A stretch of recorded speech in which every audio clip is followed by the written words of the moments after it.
하겠습니다. 사람에게는 양면성이라고 하는 게 있습니다. 멋지고 화려한 부분이 있는가 하면은요, 어떤 부분은 이거는 좀 밝혀지지 말았으면 좋겠다라고 하는 그런 부분들이 있습니다.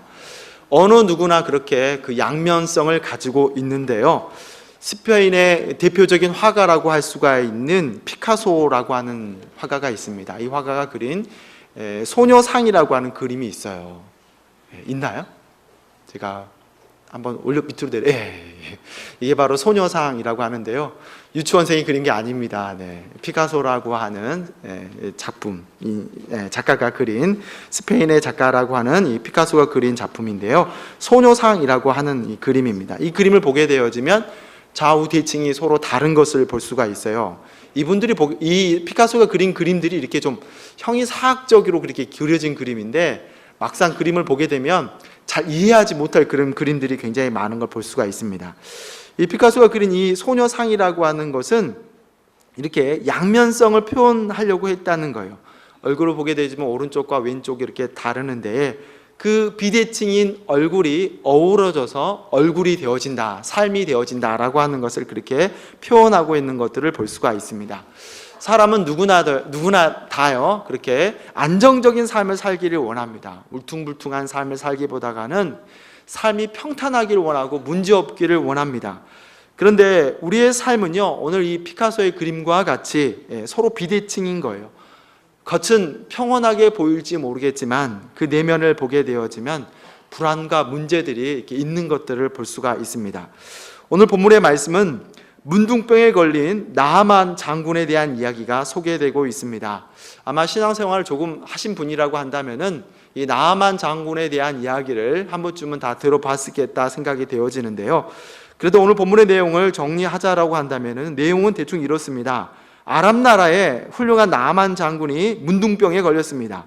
이 나아만 장군이 그냥 종도 아니고 본문에는 작은 계집종이 했던 말을 통하여서 우리나라의 선지자에게 가게 되어지면 이 병이 나았게 될 것인데 라고 하는 그 말을 듣고 엘리사에게 찾아가게 되어지고, 그리고 요단강에 가서 7번 몸을 씻음으로 말미암아서 이 문둥병이 치료되었다라고 하는 그런 내용이 있습니다. 아주 유명한 이야기라고 할 수가 있습니다. 오늘 나아만 장군이 있는 이 아람이라고 하는 나라는요, 이스라엘과 별로 좋은 관계가 아닌 나라입니다. 아람은 유대와 가까이 위치해 있는 나라입니다. 그런데 지속적으로 이스라엘을 여러 번 괴롭게 했던 나라가 이 아람이라고 하는 나라입니다. 아람은요, 바울이 주님을 배웠던 다메섹 도상에서 주님을 배웠는데, 이 다메섹이 아람의 수도입니다. 그리고 또 유명한 게 이 아람어인데요, 아람어는 이때 그 무역으로 이렇게 활발하게 일어났던 이 중동 지방에 대부분 많은 사람들이 사용했던 언어가 바로 아람어예요. 그래서 예수님께서도 주로 사용했던 언어가 아람어라고 그렇게 할 수가 있습니다. 5장 1절을 보게 되어지면 이 나아만 장군에 대해서 소개하고 있는데, 뭐라고 소개하고 있습니까? 큰 용사다라고 그렇게 소개하고 있다는 거죠. 그리고 중간 부분에 저로 아람을 구원하게 하셨음이니라 라고 그렇게 소개하고 있는 것을 볼 수가 있습니다. 이 아람을 구원했다라고 하는 그런 부분에 대해서 성경학자들은 이 배경이 길르앗 라못 전투였을 거라고 그렇게 예상을 하게 되어지는데요, 원래 이 아람이라고 하는 나라는 북이스라엘에 지속적으로 이렇게 조공을 바쳤던 그런 나라였습니다. 그런데 이 세력이 점점 더 커지게 됨으로 말미암아서 이게 바쳤던 조공을 주지 않으니까 북이스라엘과 남유다가 연합을 해가지고 공격하게 되어지는데, 그 전쟁이 길르앗 라못 전투라고 할 수가 있습니다. 이 전투로 인하여서 북이스라엘에서 가장 악한 왕이라고 했던 아합 왕이 이 전쟁에서 패하고 전사하게 되어진 게 바로 이 길르앗 라못 전투입니다. 바로 이 전쟁에서 혁혁한 공을 세웠던 장군이 바로 나아만 장군이다라고 할 수가 있지요. 이렇게 아람 나라에 있어서 여러모로 나아만 장군은 인정을 받는 그런 장수였습니다. 그런데 그런 장군이 나병이라고 하는, 문둥병이라고 하는 병에 걸렸다라고 하는 거죠. 나아만 장군에게 있어서 이 나병, 문둥병은요, 양면성이라고 할 수가 있습니다.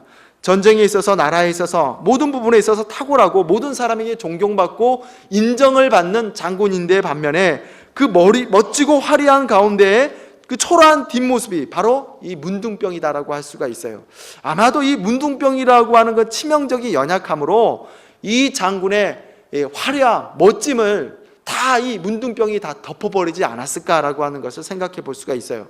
만약 여러분 가운데에 부귀영화 모든 것을 다 주겠다고 하는데 단 한 가지 문둥병을 안고 평생을 살아야 한다라고 한다면은요, 어느 누가 이 부귀영화를 취하겠냐라고 할 수가 있는 거죠. 다 아마 이 모든 제안을 거절하지 않을까 싶습니다.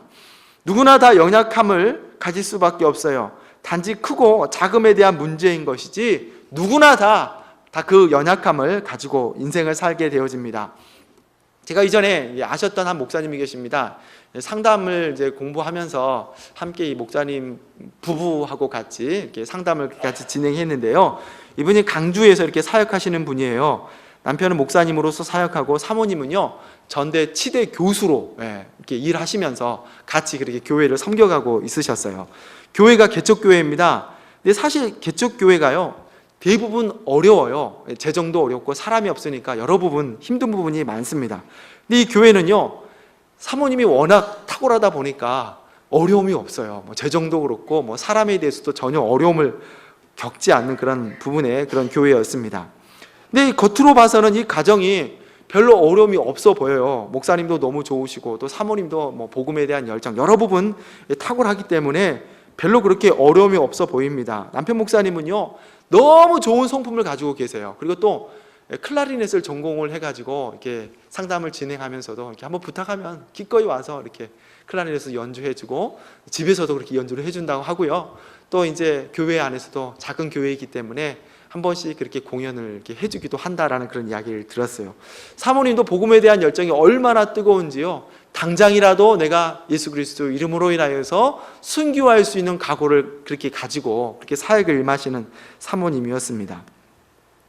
그렇게 여러 부분 아무런 문제가 없을 것 같았는데도요 상담을 같이 해보면서 보니까 두 분 다 상처 투성이었던 것들을 이렇게 발견할 수가 있었어요. 목사님도 굉장히 상처가 많은 분이었는데 목사님의 상처에 비하면 사모님의 상처는요 얼마나 큰지요 너무너무 상처가 컸던 것들을 이렇게 발견하게 되었는데 이 사모님이 어렸었을 때부터 부모님에게 엄청나게 미움을 받고 자랐다는 거예요. 그래서 어머니에게 미움을 받고 자라다가 어떻게 해서 예수님을 알게 되었는데 예수님 믿고 나니까 더 큰 박해가 있더라는 거예요. 심지어는 너 죽을래? 예수님 믿을래? 칼을 이렇게 들여대면서 너 죽을래? 예수님 믿을래? 이런 살해 위험까지도 자기가 받았다라고 하는 그런 이야기를 하시더라고요. 그런데 이런 어려움들을 오직 신앙으로 내가 이겨냈다라고 하는 그런 고백들을 하게 된 걸 이렇게 듣게 되었습니다. 이 사모님이 말씀하시기를요, 자기가 예수님 믿기 전에는 자기에게 비전이 뭐였냐라고 하냐면은 예수님 믿기 전에는 자기가 바이러스를 만들어서 온 세계 인류를 다 죽이고 멸절시키고 자기도 죽고 싶다라고 이게 자기 고등학교 때 꿈이었다라고 그렇게 얘기를 하더라고요. 그래서 같이 있었던 분들이 함께 웃으면서 예수님 아니었으면 우리 다 죽을 뻔했다라고 그렇게 우스갯소리로 그렇게 했던 그런 기억들이 있습니다. 그런데요 그렇게 사모님이 예수님을 믿었고 변화를 받았음에도 불구하고 상처가 많아요. 아직까지도 그렇게 상처가 많은데 어떤 일이 있냐라고 하냐면요 목사님이 예배를 드리는 가운데에 성도님이 옆에 앉아가지고 친하게 보이면 목사님 이렇게 얘기하면은요 그날 저녁에 전화를 해요. 집사님 다음 주부터 우리 교회 나오지 마세요 하고 그냥 끊어버려요. 이야기 듣지도 않고 집사님 다음 주부터 우리 교회 나오지 마세요 하고 전화를 그냥 끊어버리는 그렇게 이렇게 아직까지도 이렇게 상처가 이렇게 남아있다라고 그렇게 얘기를 하더라고요. 근데 이게 또 목사님이 대하는 게 어떻게 대하냐면 잘했다고 나도 좀 불편했다고 그렇게 대하면서 이렇게 맞장구를 쳐준다라고 하는 그런 이야기를 들었습니다. 어쨌든 간에 이 가정 보게 되어지면 겉으로는 아무런 문제가 없어 보이는데 그 안에 들어가게 되어지면 그렇게 아픔이 있고 상처가 있는 것들을 보게 됩니다. 어느 가정 누구든지 간에 그렇게 가정 안에 밖으로는 이렇게 멋져 보이고 아름다워 보인가 하지만은요 안에 들어가게 되어지면 그 안에 다 그렇게 상처가 있는 것들을 보게 됩니다. 가장 최고의 자리가 있었던 이 나아만 장구 반면에 그에게는 가장 악한 병이라고 하는 나병에 그렇게 걸려있던 것을 볼 수가 있는데요 우리가 성경을 보게 되어지면 나병, 문둥병에 대한 이야기가 굉장히 많이 소개되어 있는 걸 볼 수가 있어요. 출애굽기 4장을 보게 되어지면 모세가 하나님의 명령을 거부하는 그런 장면이 나와요. 애굽으로 가라 그러는데 모세는 가지 않겠다 그러니까 하나님께서 모세에게 뭘 줍니까? 나병, 품에 넣어서 빼보라 그러니까 나병에 걸리게 되어지는 것을 볼 수가 있겠고요. 또 역대하에 보게 되면 우시야 왕이 나옵니다. 자기가 제사장이 드려야 할 분향을 자기가 나가서 이렇게 분향을 드리다가 이마로부터 나병이 이렇게 번지게 되어지는 그런 장면도 볼 수가 있겠고요. 또 아람 군대와 전쟁하는 가운데에 이스라엘이 이렇게 꽁꽁 묶여 있어요. 밖으로 나갈 수가 없어요. 그래서 성 안에는 많은 사람들이 굶어 죽어가는 가운데에 문둥병 걸린 사람들이 아람 군대로 가게 되어지는 그런 장면이 나옵니다. 우리가 여기서도 굶어 죽고 거기 가서도 죽어도 차라리 그냥 거기 가서 죽자 하고 가는 가운데에 아람 군대가 지원군을 요청했나 보다 하고 그렇게 도망가는 그런 장면 또한 그렇게 볼 수가 있습니다.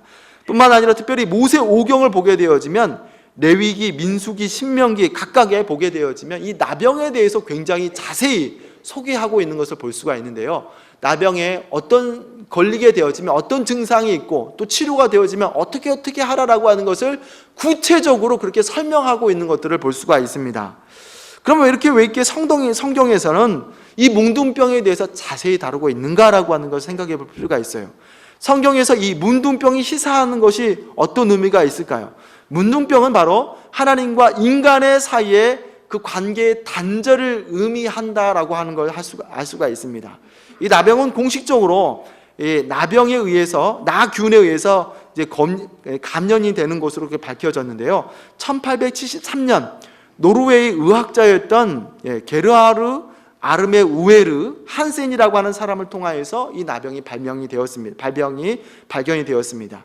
이 학자의 이름을 따서 지금은 한센병이라고 그렇게 부르기도 하지요. 처음에는 아무런 이상이 없다가 5년, 길게는 10년, 20년까지 잠복 기간을 가지다가 이게 나타나는 게 나병이라고 할 수가 있는데요.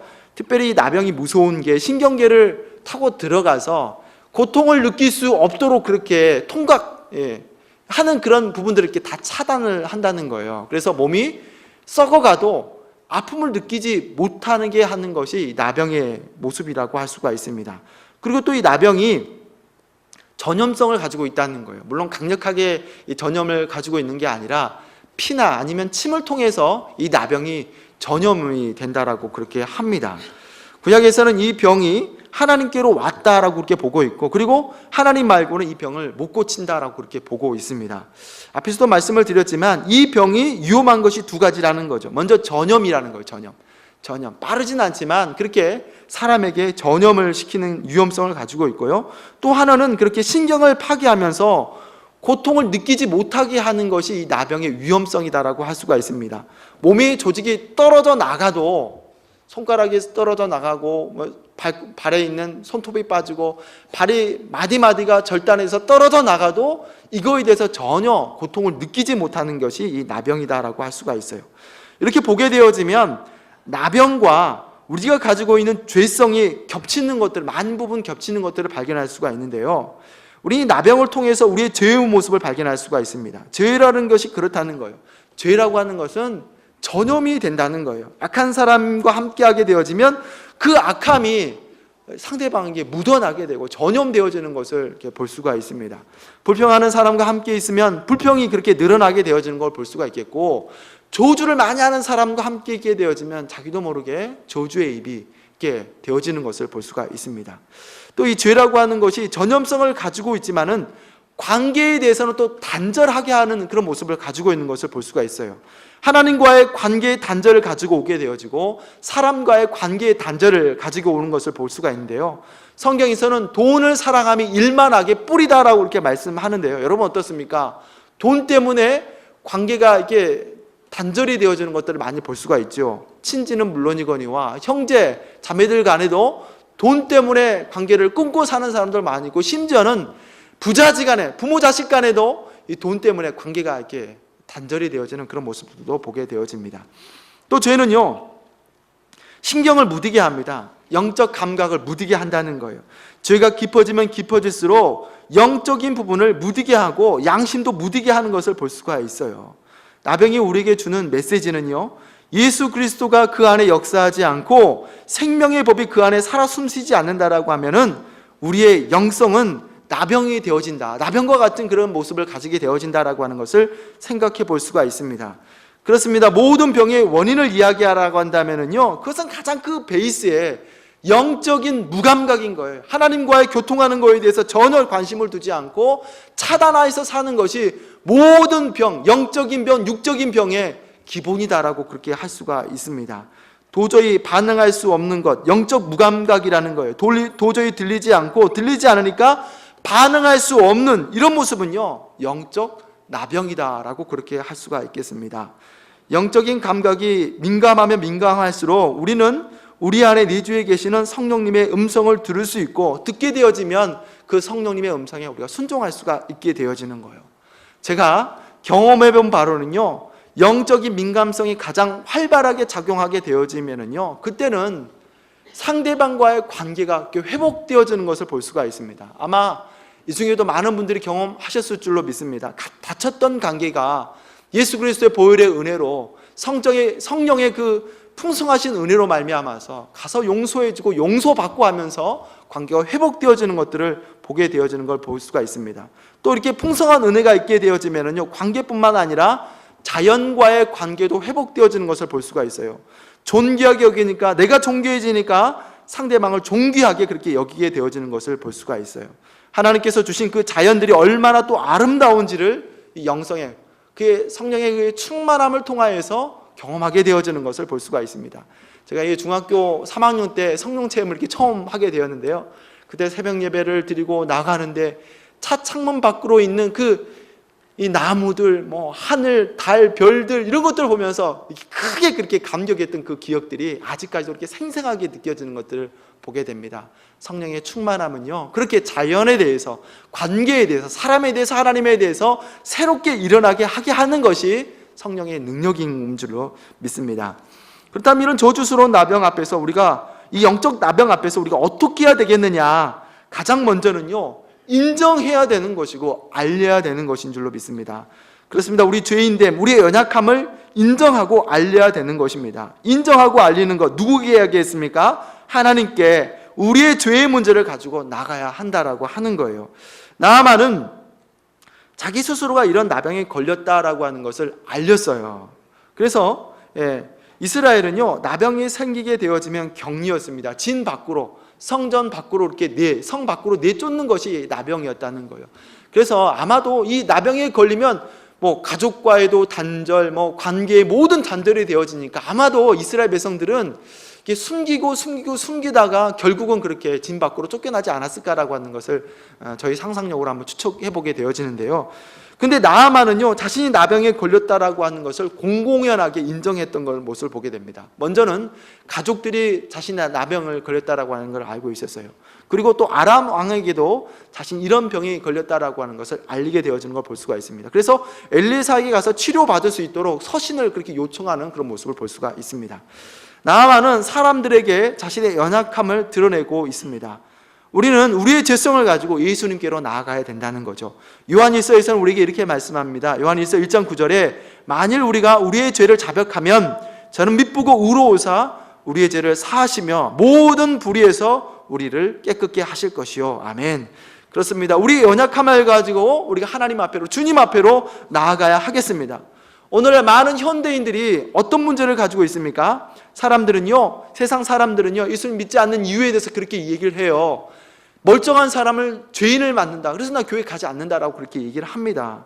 그런데 그게 아니라는 거죠. 정확하게 우리는요, 결코 용서받지 못할 죄인이다라고 하는 사실인 겁니다. 우리가 아무리 죄에 대해서 문제없는 것처럼 그렇게 해도요, 죄인이라는 거예요. 모두 다 죄인이라는 거예요. 용서받을 수 없는 그런 죄인이다라고 하는 것을 우리가 인지해야 되겠습니다.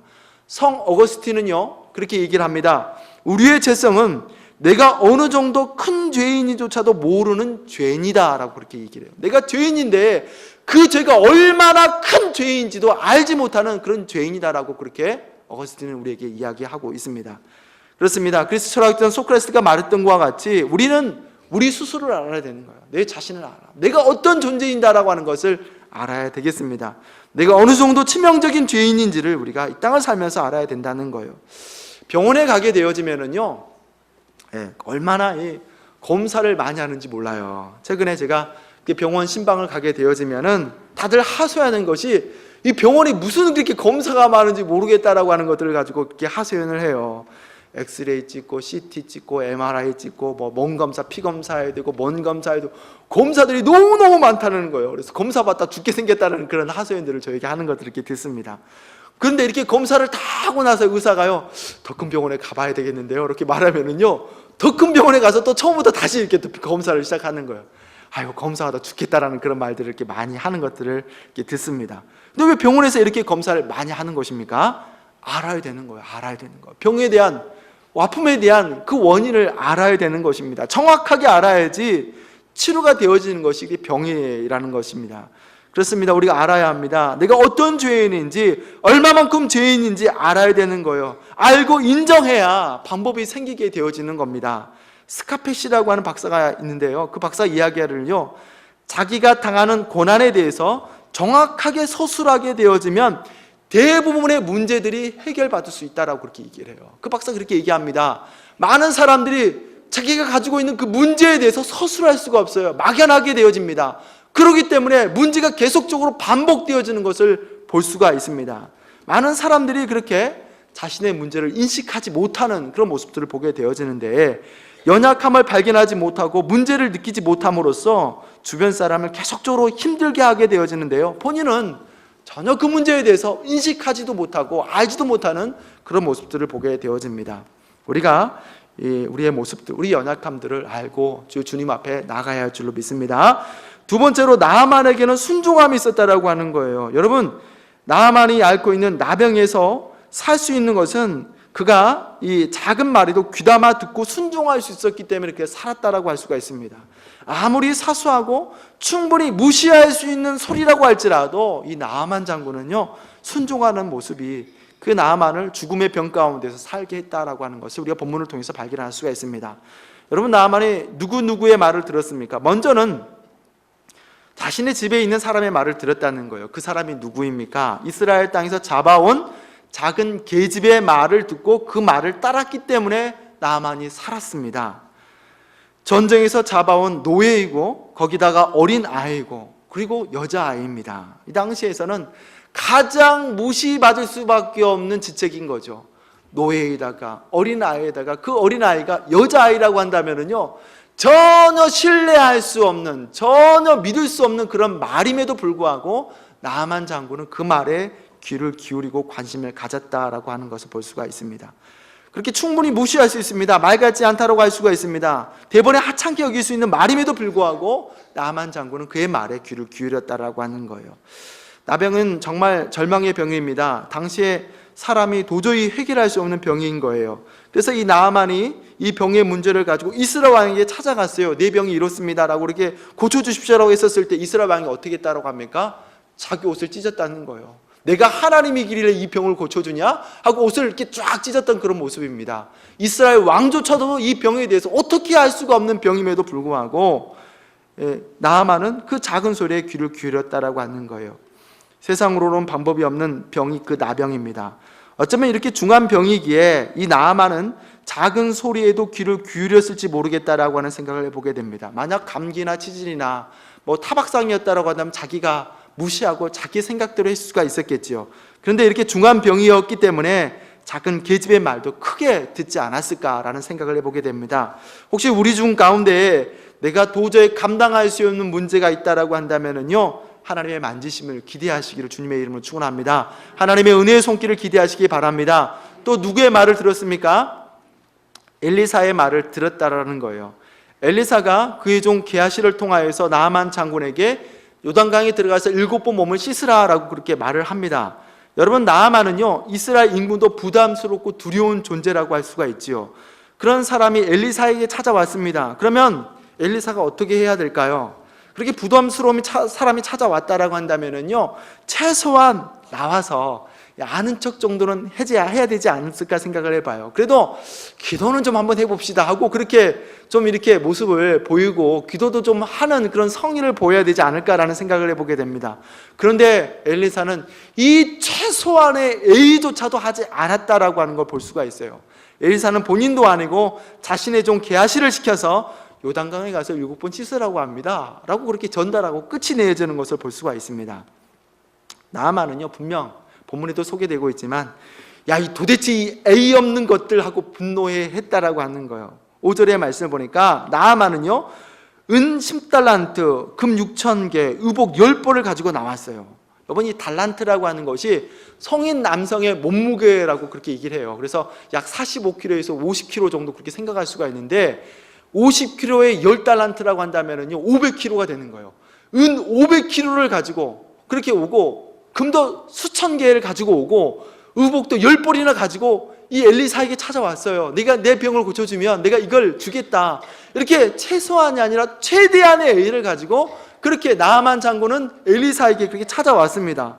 그런데 엘리사는요, 코빼기도 보이지 않고 7번에 가서 씻고 가라고 하네요 라고 그렇게 했다는 거예요. 도대체 이렇게 A가 없는 거예요. 그래서 분노하는 장면을 볼 수가 있는데, 우리 12절의 말씀입니다. 12절의 말씀을 같이 한번 한 목소리 읽겠습니다. 시작. 다메섹 강 아마나와 바르발은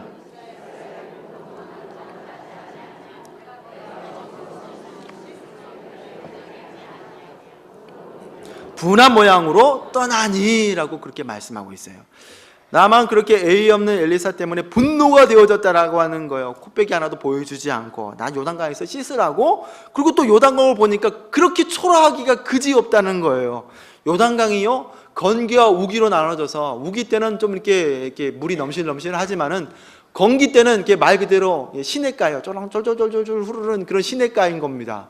그런 시냇가에서 몸을 씻으라고. 내가 사는 아람에는 아마나와 바르발의 이 강은 이 요단강보다 훨씬 더 높고 이게 좋은 물인데 이렇게 초라한 강에서 내가 몸을 담고 씻으라고 하고 분노하고 돌이켜 돌아갔다라고 그렇게 말씀하고 있다는 거예요.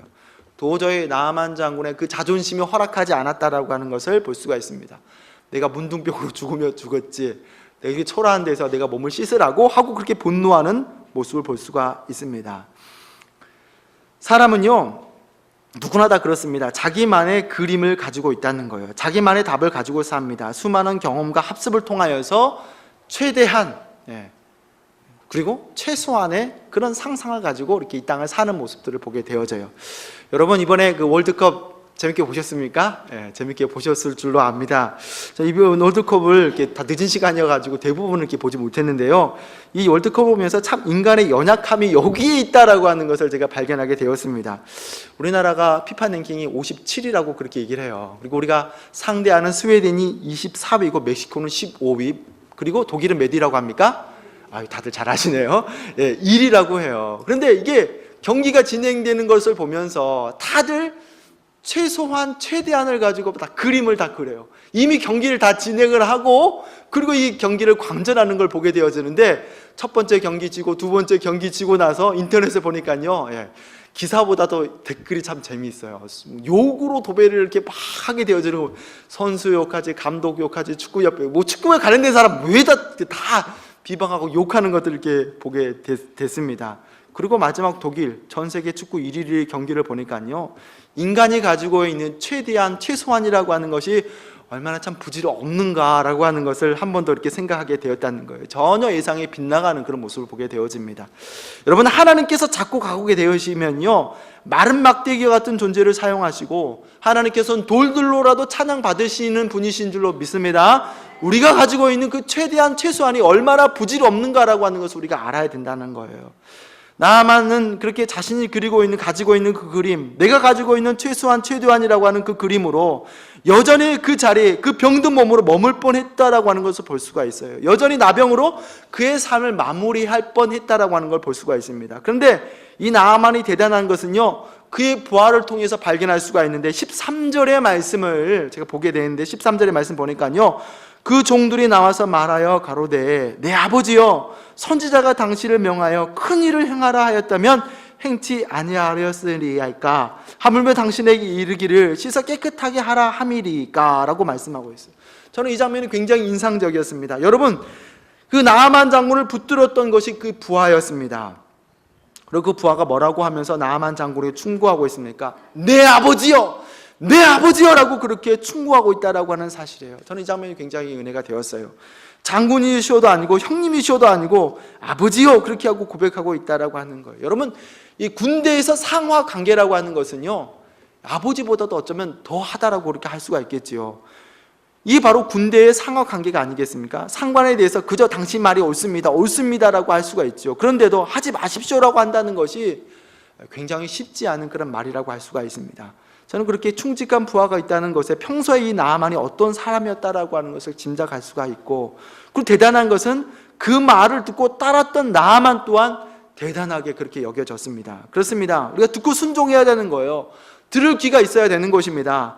사무엘의 어머니 한나가요, 삶의 근심이 가득하였습니다. 자식 없지, 전처가 이 자기를 괴롭게 하지, 자녀는 없지, 그 어려운 마음으로 성전에 나와서 하나님께 기도할 때에 가장 성경에서 무능의 상징이라고 할 수 있는 엘리가 그렇게 고백하지요. 너희 기도하여 구한 것을 허락하시길 원하노라 라는 그 말에 다시는 얼굴에 걱정이 없었다, 수색이 없었다라고 그렇게 성경은 말씀하고 있는 것을 볼 수가 있습니다. 우리가 믿는 복음이 능력이 그렇다는 거예요.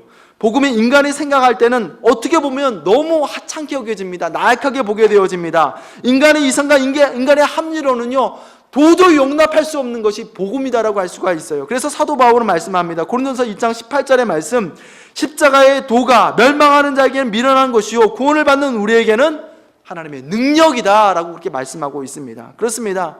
미련한 자들에게 하나님께서 역사하시는 능력으로서 행하시는 모습이 바로 십자가의 구원인 줄로 믿습니다.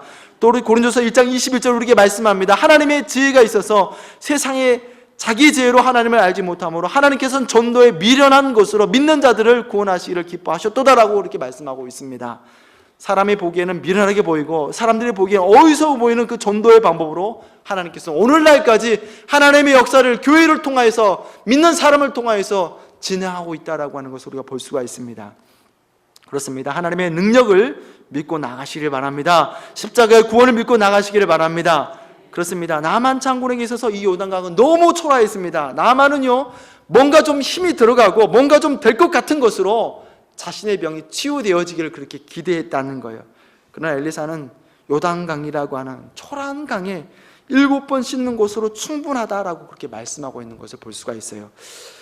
예수 그리스도의 보혈은 능력이 있습니다. 예수 그리스도의 보혈은요 인간의 방법이 아닌 전적인 하나님의 방법이 되어지는 줄로 믿습니다. 우리가 말씀을 읽을 때요 구속사적 관점으로 말씀을 읽어야 되는 거, 이것이 예수 그리스도의 구원과 어떤 관련이 있는가라고 하는 것을 우리가 읽어볼 때, 이 본문의 말씀을 우리가 해석할 때에 하나님께서는 일부러라도 엘리사에게 나아만에게 그저 말로만 전해라, 어떤 보상도 받지 말라라고 하는 것을 일러주시지 않았을까 싶습니다. 하나님의 은혜는 거저이기 때문이라는 거예요. 거저 주시는 은혜이기 때문에 내가 나설 것도 없고 내가 뭔가 할 필요도 없다, 그저 내 능력이 치료한다라고 하는 것을 보여주시기 위해서 이 모습을 예표하지 않았을까라고 볼 수가 있습니다. 그렇기 때문에 일부러라도 엘리사는 나아만에게 보이지도 않고 그의 몸종 게하시에게 구두로 그렇게 시키지 않았을까 합니다. 그렇습니다. 저와 여러분은 나아만입니다. 세상의 죄로 인하여서 하나님과 단절돼 사는 나아만과 같은 존재입니다. 내가 최고고 나 중심으로 이 세상을 살아가다가 예수 그리스도의 구속의 은혜를 경험한 사람은 이제 그 은혜에 감격하면서 사는 은혜가 있어야 하는 줄로 믿습니다. 그렇게 치료받은 나아만 장군은요 하나님께 감사하는 것을 볼 수가 있어요. 살아계신 하나님을 인정하는 선포를 볼 수가 있는데 15절의 말씀을 우리 같이 한번 한 목소리로 읽겠습니다. 15절의 말씀입니다. 시작. 나아만의 모든 종자와 함께 하나님의 사람으로 돌아와서 그 앞에 서서 가로되 내가 이제 이스라엘 외에는 온 천하에 신이 없는 줄을 아나이다. 아멘. 아멘. 예. 그렇게 회복된 나아만은 하나님을 인정하게 되어졌습니다. 그런데 중요한 것은, 귀한 사실은 이렇게 감사하는 입으로 끝나는 것이 아니라 예배자로, 하나님을 예배하는 예배자로 거듭난 것을 볼 수가 있는데 17절의 말씀을 한번 같이 읽겠습니다. 17절입니다. 시작. 나아만이 가로되 그러면 청컨대 흙을 당신에게 종에게 주소서. 이제부터는 종이 번제든지 다른 제든지 다른 신에게는 드리지 아니하고 다만 여호와께 드리게 했나이다. 아멘. 나아만은 그 땅에 흙을 싣고 그리고 하나님께로 번제로 드리겠다라고 하는 건 다짐하는 모습을 볼 수가 있습니다. 나아만은 그저 감사로 끝나지 않았던 것을 볼 수가 있습니다. 이제 내가 예배자로, 하나님을 예배하는 예배자로 살겠습니다라고 하는 것을 선포하는 걸 볼 수가 있어요. 사람이 고맙고 감사한 일을 만나게 되어지면 그렇게 감사를 표현할 수가 있습니다. 그런데 나만이 귀한 것은 하나님께로 이제 네가 번제를 드리면 예배자로 살겠습니다라고 하는 걸 선포하는 모습을 볼 수가 있습니다. 우리는 오늘 매주 감사주의를 지킵니다. 우리가 한 해를 보내면서 무엇으로 감사하겠습니까? 천지 만물을 지으시고 독생하신 예수 그리스도를 보내셔서 우리를 영원한 멸망 가운데서 구원하신 그 하나님 앞에 감사하면서, 그 감사가 그치는 것이 아니라 이제는 온전한 예배자로 사시는 귀한 저와 여러분이 되시기를 주님의 이름으로 축원합니다. 기도하겠습니다.